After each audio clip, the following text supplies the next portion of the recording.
دوسرے حدیث میں حضرت ابن عباس رضی اللہ تعالیٰ عنہ فرماتے ہیں کہ کچھ لوگ وہ جنت کی طرف پہلے بلائے جائیں گے، اور وہ لوگ کون ہوں گے؟ وہ لوگ ہوں گے جو ہر وقت اللہ تعالیٰ کی تعریف کرتے ہیں، خوشی میں بھی غم میں بھی، اور صبر کا مظاہرہ کرتے ہیں، تو اللہ تعالیٰ ان کے لیے جنت کا انتظام کرتے ہیں۔ اور یہی قرآن کی آیات جو ہم نے آپ کو سنائی، وَلَنَبْلُوَنَّكُمْ بِشَيْءٍ مِّنَ الْخَوْفِ وَالْجُوعِ وَنَقْصٍ مِّنَ الْأَمْوَالِ وَالْأَنفُسِ وَالثَّمَرَاتِ وَبَشِّرِ الصَّابِرِينَ۔ اس آیات میں اللہ تعالیٰ، یعنی اس آیات کا مفہوم جو ہے، اللہ تعالیٰ آپ کو کچھ یعنی مسلمانوں کو خطاب کر کے فرماتا ہے کہ آپ لوگ خوف زدہ نہ ہو۔ آپ پر کیا آئے گا؟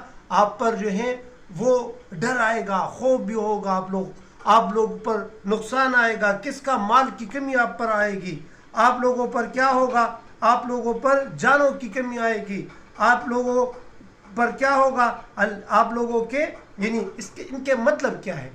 یعنی ڈر کا مطلب یہ ہے، ایک مختلف علماء یہ کہتے ہیں کہ یہاں پر ڈر سے مراد اللہ تعالیٰ کا ڈر ہے، اللہ تعالیٰ کا خوف ہے، اس پر خوف آنا، اللہ تعالیٰ کی طرف سے اس پر خوف آئے گا۔ اور بھوک سے اس آیات میں مراد یہ ہے کہ آپ لوگ پر بھوک آئے گا، کس صورت میں؟ وہ رمضان کی روزے کی صورت میں آپ پر بھوک آئے گا۔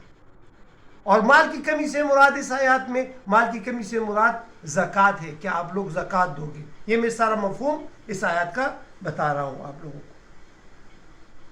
اور بدن میں کمی اور جسم میں کمی سے مراد یہ ہے کہ آپ پر بیماری آئے گی، اور اسی طرح یعنی جو پلوں کا ذکر ہوا ہے اس سے مراد یہ ہے کہ اولاد وغیرہ میں کمی آئے گی۔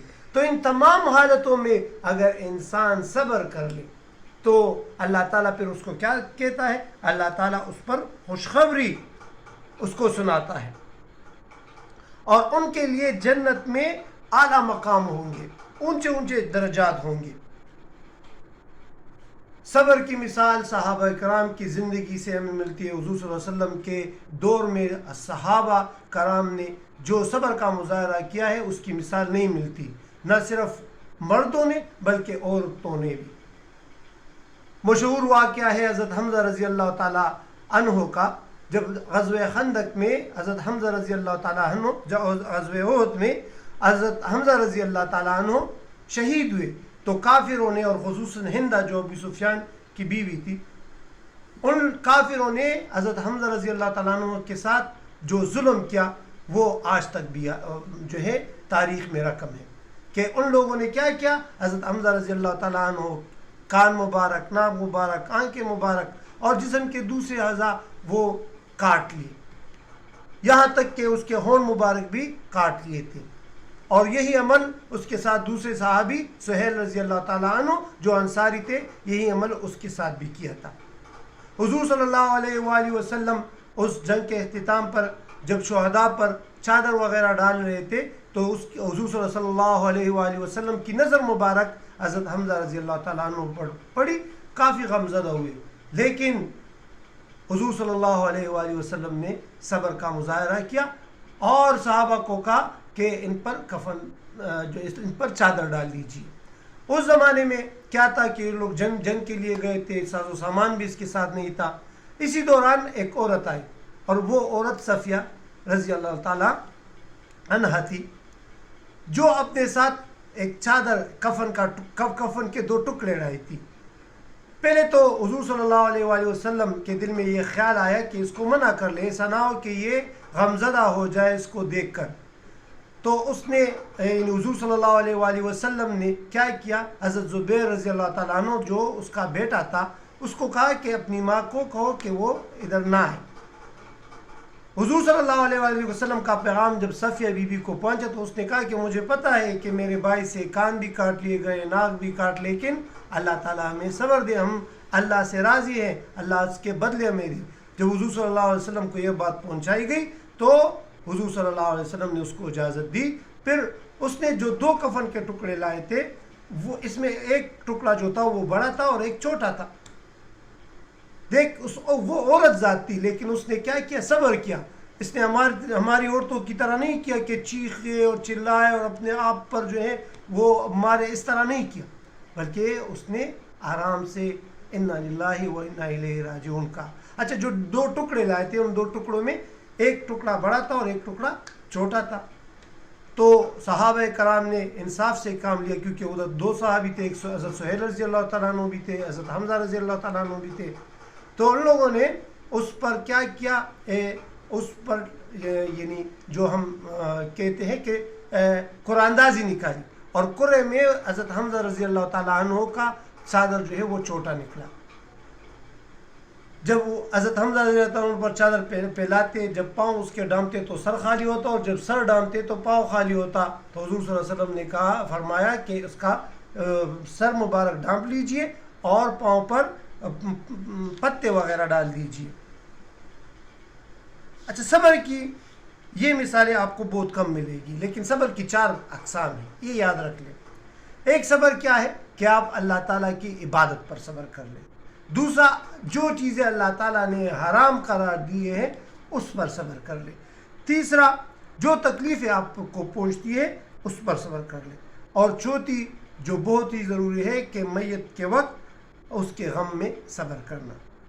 اچھا، اللہ تعالیٰ پر جو پہلی قسم ہے کہ اللہ تعالیٰ کے عبادتوں پر صبر، اس کے اللہ تعالیٰ 300 یعنی وہ بندہ جو اللہ تعالیٰ کی عبادت پر صبر کرتا ہے اس کو 300 درجے دیے جاتے ہیں، اور 1 درجے کا فاصلہ زمین اور آسمان تک ہے.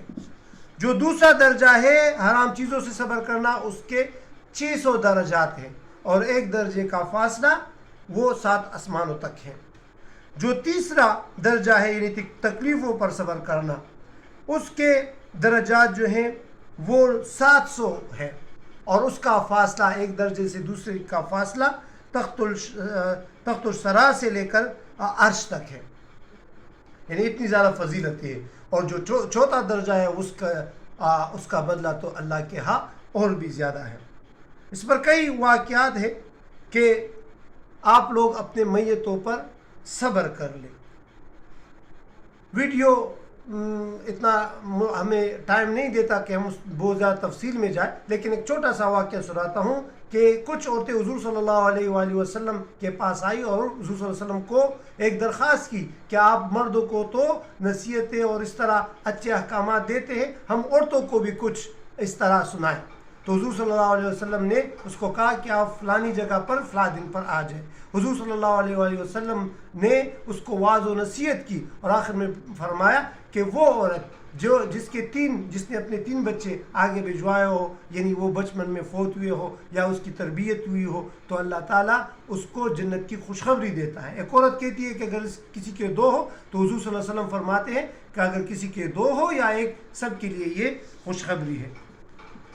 تو اللہ تعالیٰ صبر کرنے والوں کے ساتھ ہوتا ہے، اور صبر کرنے والوں کے ساتھ جنت میں ایک دروازہ ہے جس کا نام بیت الحمد ہے. یعنی جنتی جس طرح ذکر پر افسوس کریں گے، اس طرح اس گھڑی پر بھی افسوس کریں گے جو ان لوگوں نے صبر کے بغیر گزاری ہو. صبر پر بہت ساری باتیں ہو سکتی ہیں، لیکن ٹائم کی کمی کی وجہ سے ہم ساری باتیں یہاں پر نہیں کر سکتے. لیکن اللہ تعالیٰ قرآن شریف میں بار بار یہ الفاظ دہراتے ہیں، واللہ مع الصابرین، ان اللہ مع الصابرین. یہ الفاظ بار اور کئی جگہوں پر آئے ہیں. تو جو صبر کرتا ہے اللہ تعالیٰ اس کو خوشخبری بھی دیتا ہے، اور اللہ تعالیٰ اس کے ساتھ ہوتا ہے. اللہ ہمیں صبر کی تلقین دے، اور ہمیں اللہ تعالیٰ ان باتوں پر عمل کرنے کی توفیق عطا فرمائے. وآخر دعوانا الحمدللہ.